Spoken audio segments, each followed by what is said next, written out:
আসলে কি তারেক জিয়া বাংলাদেশে আসবে? রাজনীতিক ব্যাপারে ভোটাভুটির সময় তাকে থাকা খুব প্রয়োজন, সে আসবেন কিনা? তো অন্তর্বর্তীকালীন সরকার বলছে যে যদি তারেক জিয়া চান তাহলে আমরা ওয়ান ডে টিকিটে তাকে নিয়ে আসতে পারি।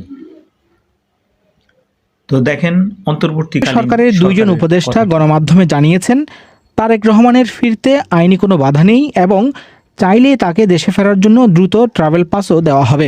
জনাব তারেক রহমানের বাংলাদেশে আসার ব্যাপারে কোনো রকম আইনগত বাধা আছে বলে আমার জানা নাই।